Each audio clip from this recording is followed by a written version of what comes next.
Hello everyone, I'm the Enjoyer and welcome to another list for 2025. This time we are looking at the best deck builder roguelikes. It's quite a specific game genre I enjoy a lot, and we had a lot of good ones this year, so it was hard to pick just 5. Some of these are only a demo or in early access, but I believe in their potential, hence they made the list. I'm going to leave timestamps in the description for each entry as always, and I have one honorable mention as it almost made the list.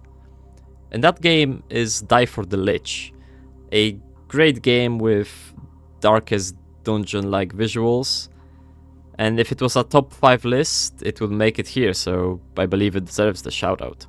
So let's go to our first entry. Tileweaver is an upcoming dark fantasy roguelike based on placing tiles and making paths to reach our enemy. So we play the game on a 7x10 grid, and we have to reach each creature to deal damage to it. The creatures spawn randomly on any side of the grid, and we don't have to reach them in a single turn.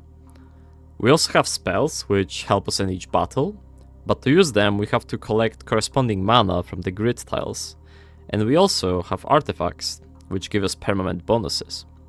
That's the gist of the main mechanics of the game, but there's even more smaller and bigger elements to it.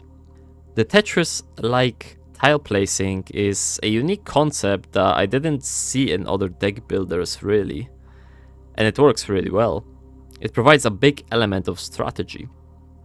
Which creature do we want to move towards first? Do we focus on the mana? Which spell to use when? And so on. Simple to learn mechanic that has depth, resulting in engaging gameplay for many hours. The dark fantasy setting is also a plus, it just fits into roguelikes very well, and this one is no different. Music is very chill, and sound design is just nice to the ear. This one is definitely taking some hours of my life in 2026 when it comes out. Winnie's Hole is an upcoming deck building roguelike about the big yellow bear called Winnie, or rather him being infected with a deadly virus. This one is probably the most unique idea out of all the games on the list when it comes to the virus itself. Winnie the Pooh character in horror media is something we saw multiple times before, but the idea of a virus taking over a body and growing stronger as we defeat not even enemies but friends of Winnie is such a fun and different concept. Essentially we are the villain in this game.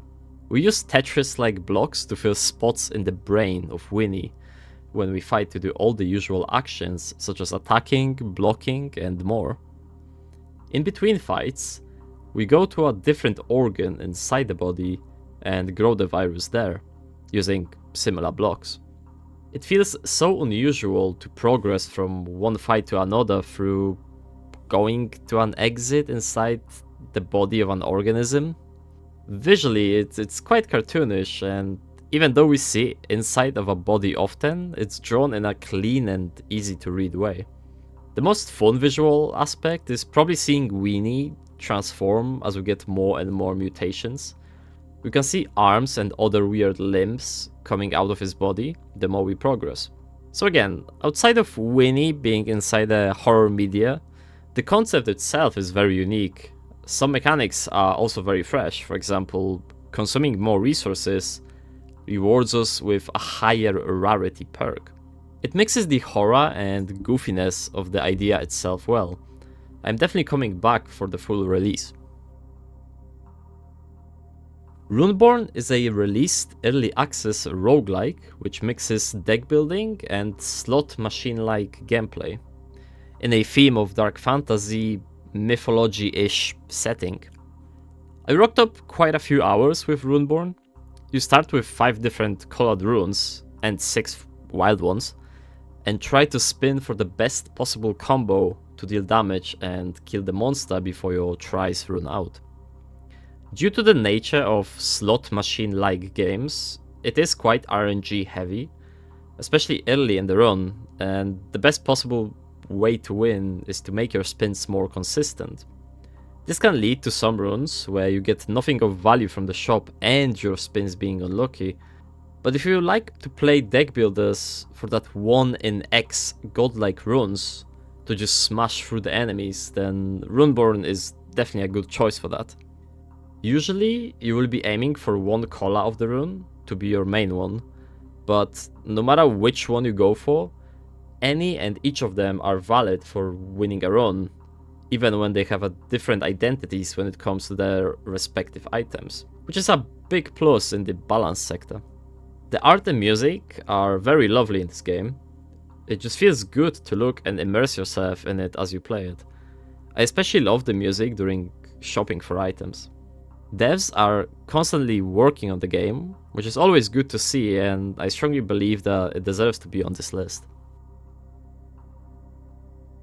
Pip My Dice is a dice building roguelike where we have to reach the required score before our tries run out.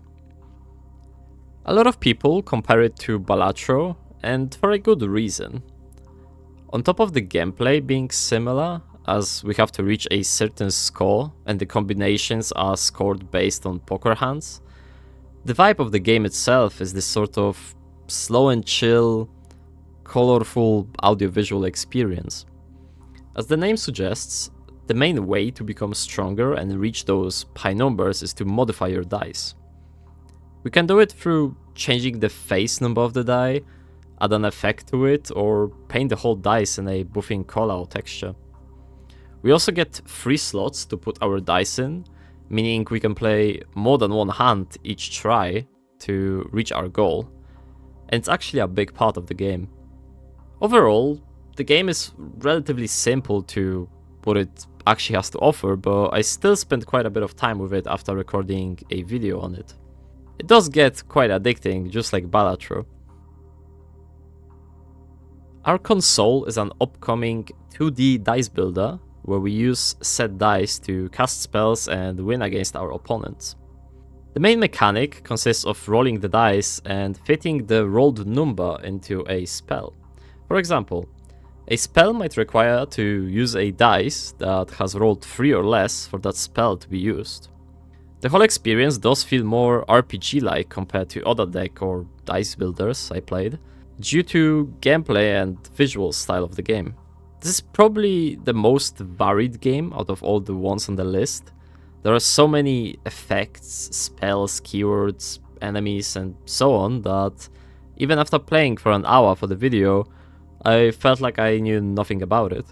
It does feel like you need a PhD in this game to grasp all the mechanics and then decide what is the best outcome and path to take for each run. I would say that is a double-edged sword, as I'm sure for some it will be too tedious to learn all of it, whilst others will enjoy exploring what the game has to offer. In my opinion, it is good to have an option of such a complex game in the genre, as majority of the deck builders are quite simple in their nature. At this moment, I'm not sure if I'm ready to explore such a vast game if it came out fully today, but I'm sure there will be players who can't wait for this one to fully release. So that's all top 5 and honorable mention roguelike deck builder games for 2025. Thank you for watching, and tell me some of your favorite games of this year from the genre in the comments below. Subscribe to stay tuned for other videos coming soon. I am Indie Enjoyer, and I will see you in the next one. Bye!